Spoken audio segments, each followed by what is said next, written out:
Hey warriors, think about a river, not a calm one, fast, loud, aggressive. You can hear it from a mile away. You know exactly where it's going. You can predict every turn. And because of that, people build dams on it. They redirect it. They control it. Because it's readable. It's predictable. Now think about groundwater. You can't see it. You can't hear it. You don't know where it starts or where it ends. But entire cities drink from it. Entire regions survive because of it. It moves through rock, through soil, and nobody sees it coming. Nobody stops it. Nobody even knows it's there until they're already depending on it. One is loud and controlled by others. One is silent and controls everything. That's the difference this video is about. Now here's where it gets real. You've been in situations, I know you have, where you said too much, where you reacted too fast, where you showed your frustration, your excitement, your desperation. And the moment you did, something shifted. The other person relaxed, leaned back, because they now had something they didn't have before, information about you. And with that information, even without saying a word, they gained the upper hand. Not because they were smarter, not because they were stronger, just because you showed them your cards first. That's the game most people don't even know they're playing. Every single day, in every conversation, every interaction, every silence, there's an invisible exchange happening. Who reveals more loses more control. Who stays unreadable stays in control. Simple as that. But it's not natural, because everything in us wants to talk, react, explain, defend, and be understood. And that want costs people more than they realize. Machiavelli wrote about this not as a villain, but as a man who watched people lose over and over again, not because of their enemies, but because of their own mouths, their own faces, their own inability to stay still when everything in them was screaming to move. He studied what separated people who quietly shaped outcomes from people who loudly chased them. And what he found wasn't magic. It wasn't ruthlessness. It was discipline. Specific, learnable, practical discipline. Today, we break down 7 rules built on that discipline. Each one grounded in human psychology. Each one something you can actually use starting today. Pay attention, because once you see this, you can't unsee it. Before we move forward, I want you to drop this affirmation in the comments. Still water, deep power. Rule 1. Control the information you release. There's an old saying, a closed mouth catches no flies. Most people hear that and think it's just about avoiding gossip, staying out of drama, but it goes much deeper than that. It's about understanding that information. Every piece of it you release is currency. And just like money, once you spend it, it's gone. Think about the last time you shared something personal with someone too early. Maybe you told someone your plans before they were solid. Maybe you shared your struggles with someone who didn't actually have your back. Maybe you got excited about something and told everyone, and then it didn't work out, and suddenly you had to manage not just the failure, but everyone's opinions about it. That's what uncontrolled information release costs you. It's not just embarrassment, it's leverage. Every time you tell someone something about yourself, your fears, your goals, your weaknesses, your desires, you're handing them a tool. Most of the time they won't use it against you, but sometimes they will. And the worst part is, you gave it to them voluntarily. Machiavelli was precise about this. He wrote that a person who speaks without filter is like a house with no walls. Anyone can walk in. Anyone can take what they want, and the person living there never even realizes what's been taken until it's too late. So what does controlled information release actually look like in real life? It looks like answering a question without revealing your full position. Someone asks you how you feel about a situation. You share your observation, not your emotion. Someone asks about your next move. You talk about the step you already completed, not the step you're planning. You stay grounded in what's already done, not what's coming, because plans are fragile, goals are vulnerable. And people, consciously or not, sometimes respond to your plans in ways that slow them down. Doubt dressed as concern, competition dressed as friendship, advice designed to redirect you away from something they feel threatened by. None of this means everyone around you is an enemy. Most people aren't, but your information is still yours. You get to decide who receives it, when, and how much. There's also something that happens internally when you practice this. When you stop broadcasting every thought and plan, you start taking yourself more seriously. Your goals feel more protected. Your decisions feel more intentional. There's a quiet confidence that builds when you're not constantly seeking external validation for your ideas before they've even had a chance to grow. Here's something worth sitting with. The people in your life who seem most put together, most grounded, they're usually not sharing every detail of their life with everyone. Not because they're hiding, but because they understand that some things need to be protected while they're still forming. A seed doesn't grow faster because you show it to people. It grows in the dark, in the soil, away from too many hands. Your plans are the same way. So the next time you feel that pull, that urge to share something exciting, something painful, something you're working through, pause. Ask yourself, does this person need this information? What happens to me if this goes sideways? Am I sharing because it adds something, or because I need someone to hear me right now? Sometimes the answer will be, yes, share it. Connection matters. Vulnerability matters. But sometimes the most powerful thing you can do is smile, say nothing, and keep building. Quietly, privately, on your own terms. Now, I want you to drop this affirmation in the comments. I guard my gold. Rule 2. Stay outside other people's mental plans. Every person you interact with has a mental model of you. It's automatic. Humans do this with everyone they meet. They take what they've seen, what they've heard, what they've experienced, and they build a version of you inside their head. A predictable version. A version they can anticipate, manage, and respond to without much effort. And here's the thing. Most people never even try to step outside that model. They just live inside everyone else's expectations of them. They play the role people assigned them years ago. The quiet one, the agreeable one, the emotional one, the one who always backs down. Once you're locked into someone's mental model, you lose, not because they're controlling you, but because you start unconsciously confirming their expectations. You act the way they expect you to act. You respond the way they already knew you'd respond. And without realizing it, they're no longer reacting to you. They're reacting to the version of you they built in their head. A version that might be years old. A version that serves their interests more than yours. Machiavelli called this being caught inside someone else's game.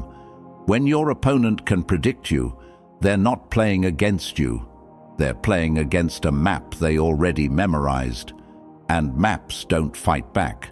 So how do you step outside someone's mental model of you? You stop confirming it. Not with some sudden personality shift that confuses everyone. Just quietly, consistently. You start responding differently than expected. When someone expects you to argue, you get calm. When someone expects you to agree, you ask a question instead. When someone expects you to chase, you pull back.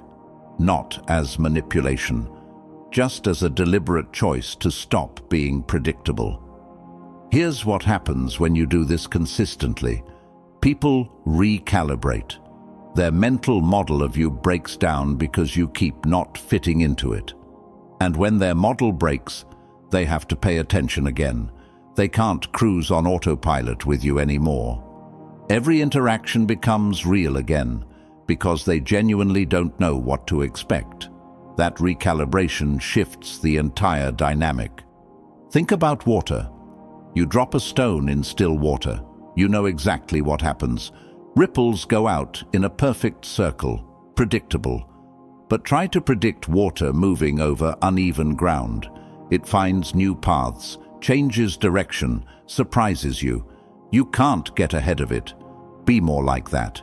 The goal isn't to be strange or difficult. The goal is to make sure no one can finish your sentences before you speak them. No one can assume your reaction before you give it. No one can count on you behaving the same way you did last time, because last time was last time. This also protects you from something specific. People who have decided who you are and use that decision to dismiss you. You've probably experienced this. You make a point and someone brushes it off because that's just how you are.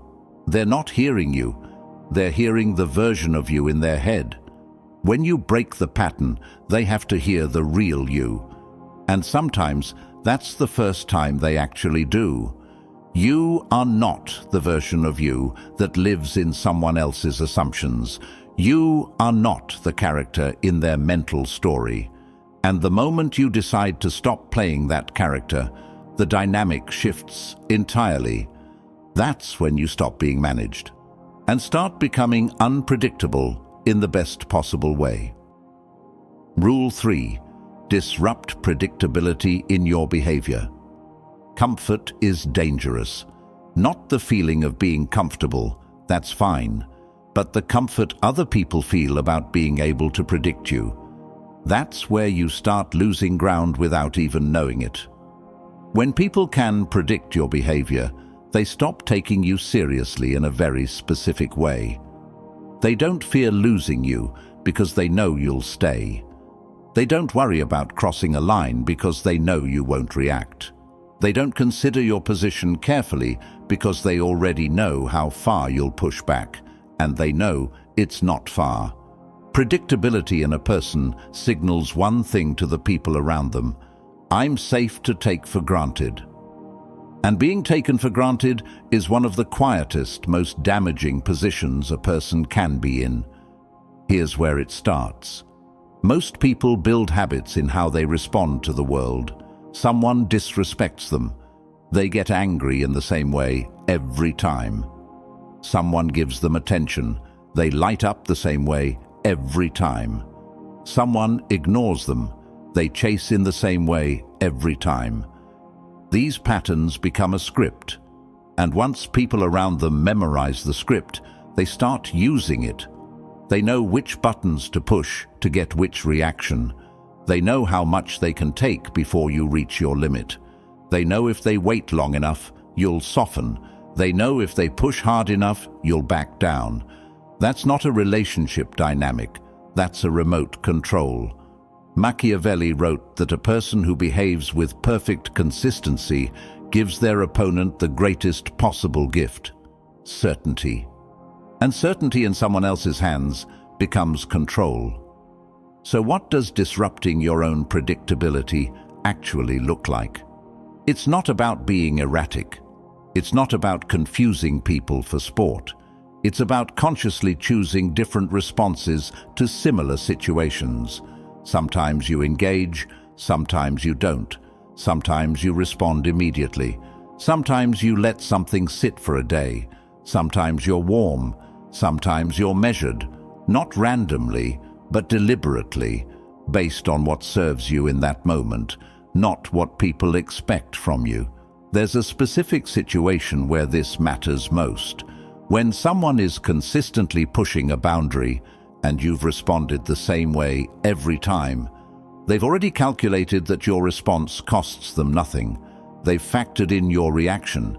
It's built into their approach. To break that, you can't just react harder. You have to react differently, unexpectedly, in a way they haven't seen from you before. Not with anger, not with drama, just with a response they didn't see coming. The moment someone realizes they can't fully predict you, something changes in how they carry themselves around you. There's a little more consideration, a little more caution, not fear, just awareness. The awareness that you might not respond the way they assumed, and that awareness alone shifts respect back in your direction. Think about the people in your life who hold the most weight in a room, the ones people don't casually dismiss or push around. Chances are they're not the most consistent reactors. They're the ones where you're never quite sure what they're going to say or do. And that uncertainty makes people more thoughtful around them. You can build that. Not overnight. Not by performing. Just by deciding, deliberately, to stop handing people a guaranteed reaction every single time. Let them wonder sometimes. Let them recalculate. Let them come to the table without a script. Because when they don't have a script, you do. Rule 4. Delay your reactions intentionally. The fastest reaction is almost never the best one. Think about that for a second. Every time something hit you hard, some news, some comment, some situation, and you responded immediately, how many of those immediate responses do you actually stand behind? How many of them helped you? How many made things worse? Most people treat speed of reaction like a badge of strength, like responding instantly proves you're confident, you're present, you're not someone to mess with. But real strength looks like the guy who just heard something that should make him furious, and he takes a breath, pauses, and responds like he's got all the time in the world. Because he does, and he knows it. Speed of reaction is actually a giveaway. It tells people exactly how much something affected you. Respond instantly and emotionally. They know they landed a hit. They know the button. They know the access point, and they'll use it again. Delay the reaction, and suddenly they're not sure. Did it land? Does he care? Is something coming? The uncertainty is immediate, and uncertainty, in their mind, becomes caution. Machiavelli was sharp about this. He understood that the person who controls the timing of their response controls the entire emotional temperature of a situation. You can't rush someone who refuses to be rushed. You can't provoke someone who chooses when to feel provoked. Here's what intentional delay actually does for you practically. First, it gives you information. When you don't react right away, other people keep talking, keep explaining, keep filling the silence. And in that space, they often reveal more than they intended to. They show their hand because they're uncomfortable with your stillness. They expected a reaction, and when it didn't come, they got nervous and kept going. Second, it changes the decision you make. The reaction you'd have in the first 30 seconds is almost always more emotional than accurate. Give it 10 minutes or a day, and you start seeing the situation differently, more clearly, with less heat. And the response that comes from that clarity is usually more effective and more aligned with what you actually want. Third, it builds a reputation over time. When people around you know that you don't snap, don't fly off, don't respond from a hot place, they approach you differently. They choose their words more carefully. They're more measured with you, not because they're afraid of you, but because they've learned you're not someone who plays from emotion. Now here's the part people struggle with. Delaying your reaction feels uncomfortable. It feels like you're letting something slide, like you're being weak. Your body wants to respond. It's wired for it. When something threatens us, we're built to react fast. That instinct saved lives for thousands of years. but you're probably not being chased by a predator right now. You're in a conversation, a disagreement, a negotiation, a moment that requires thought, not speed. Train yourself to pause. Even 2 or 3 seconds of genuine pause before you respond can completely change an interaction.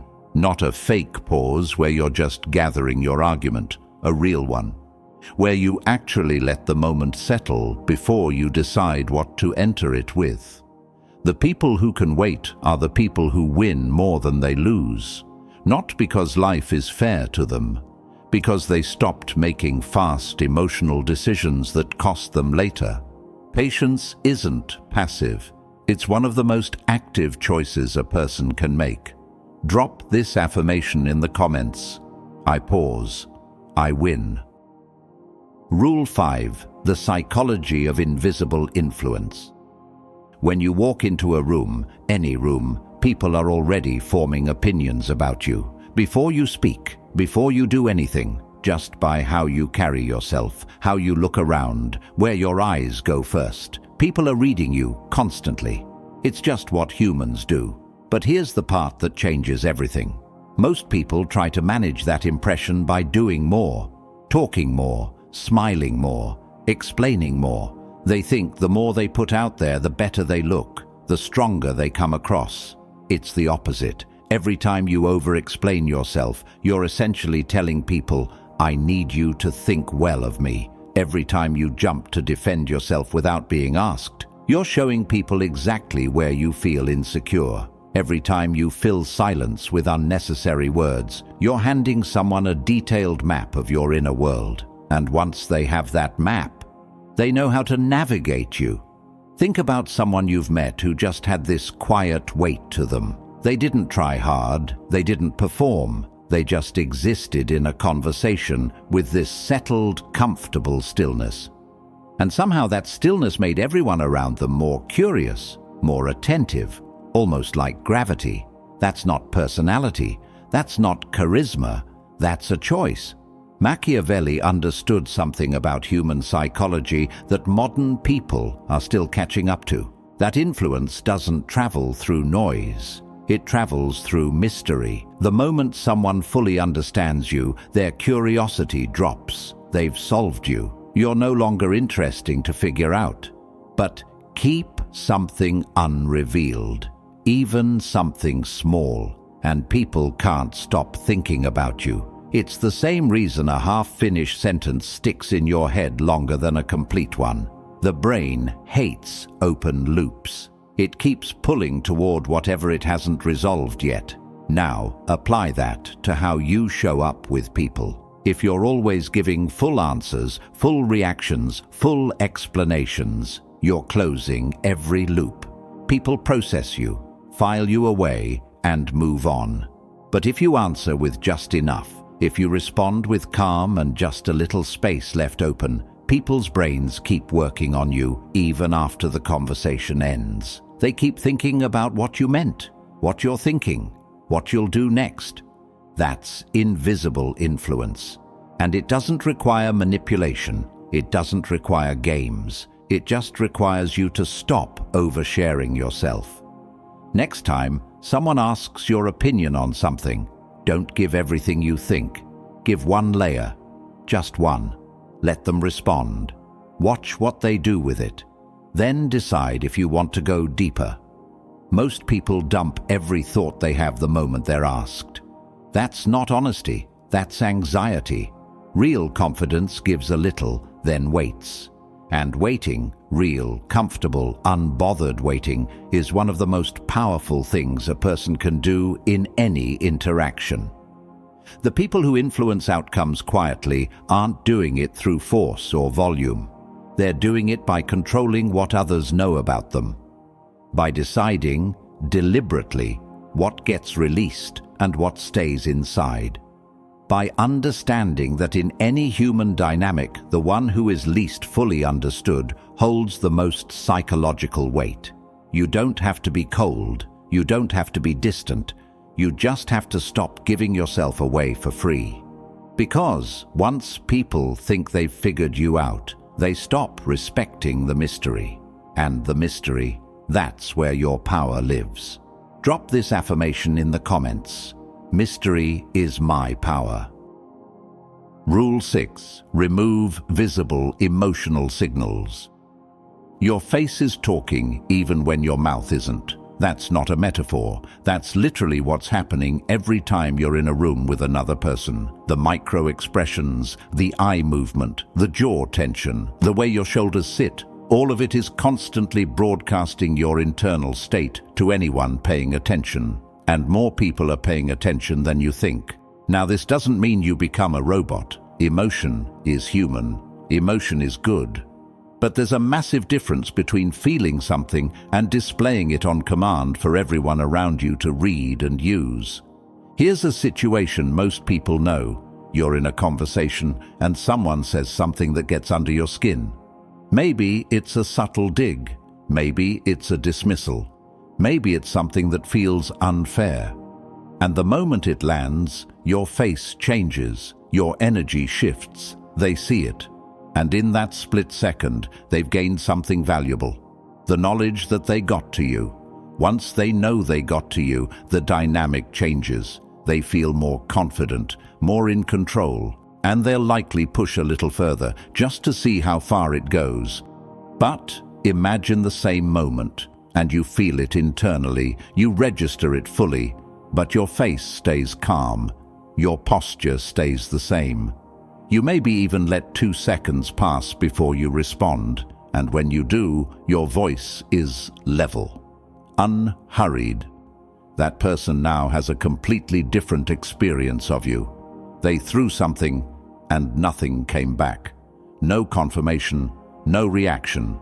And that absence of reaction is disorienting. It makes them second-guess themselves. It makes them wonder if they misread the situation. The psychological weight shifts, quietly but completely. Machiavelli put it this way: the leader who lets every wind show on their face gives their people nothing to hold on to. But the one who stays composed under pressure becomes the thing other people hold on to. Your emotional signals tell a story. The question is, are you choosing the story, or is it just spilling out? Controlling your visible emotional signals doesn't mean suppressing yourself. It means deciding what's worth showing and what isn't. Some emotions deserve to be shown: warmth, appreciation, humor. Those build connection. But frustration, insecurity, desperation, anxiety, jealousy, those are private. Those are yours to process internally, not perform externally. Here's how to start building this in real situations. When something hits you, before your face reacts, catch it. You'll feel the urge. Your eyebrows want to go up. Your mouth wants to tighten. Just notice it. That noticing, even for a fraction of a second, gives you just enough space to choose. You don't have to mask everything perfectly from day one. That comes with practice. But start by being aware that your face is always in conversation with the room. And when you're aware of that, you stop letting it talk without permission. There's also something internal that shifts when you practice this. When you stop broadcasting every feeling, you start processing things more deeply before they come out. You think more before you react. You feel more before you speak. And that internal processing makes you sharper, more intentional in everything you do. People will start calling you calm, grounded, hard to read. Let them say it. Because what they're actually saying is, I can't get to you. And not being easily gotten to is one of the quietest, most consistent forms of personal power that exists. Feel everything. Show what you choose. I want you to drop this affirmation in the comments. Calm face, strong mind. Rule 7. Control meaning after actions, not during them.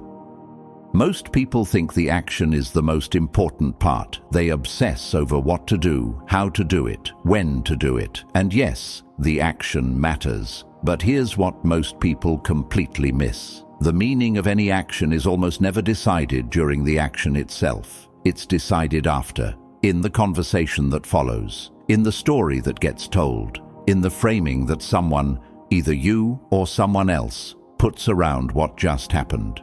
And if you're not the one doing that framing, someone else is. Think about this in real life. Something happens. Maybe you made a decision that was unpopular.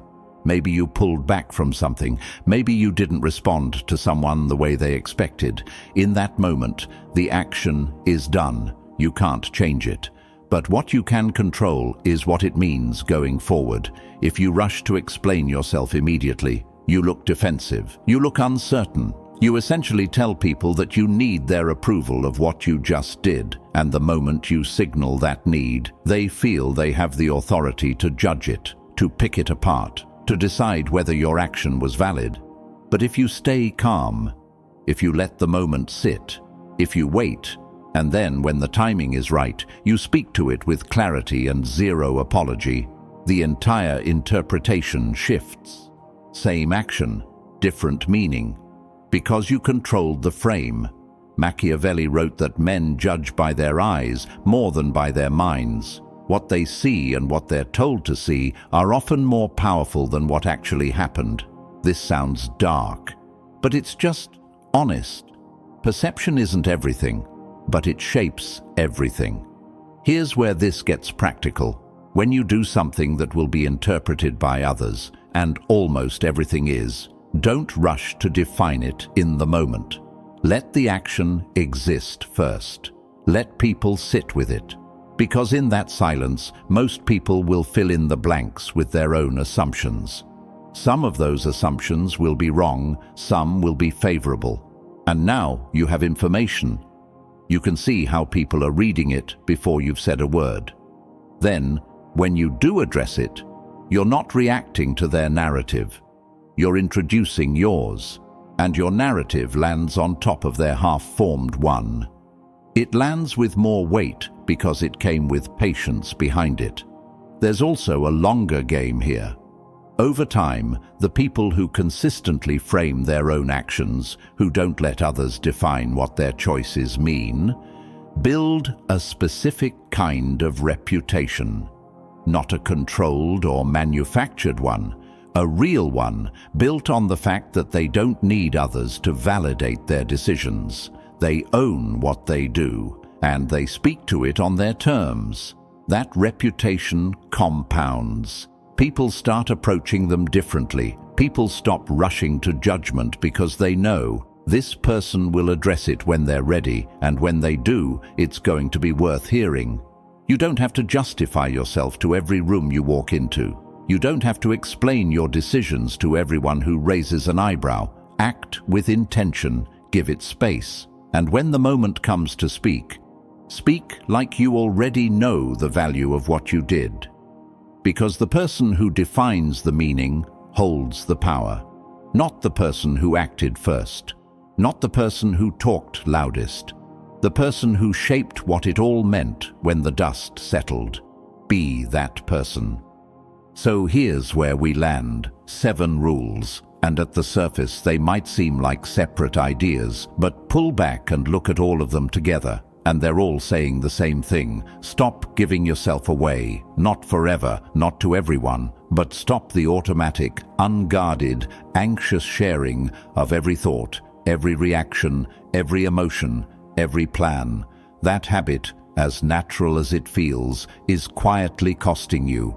In your relationships, in how people treat you, in the outcomes you keep almost reaching but not quite getting. The groundwater doesn't announce itself. It just moves. It just works. And everything that depends on it doesn't even fully understand how, they just know it's there. That's the kind of presence these 7 rules are pointing you toward.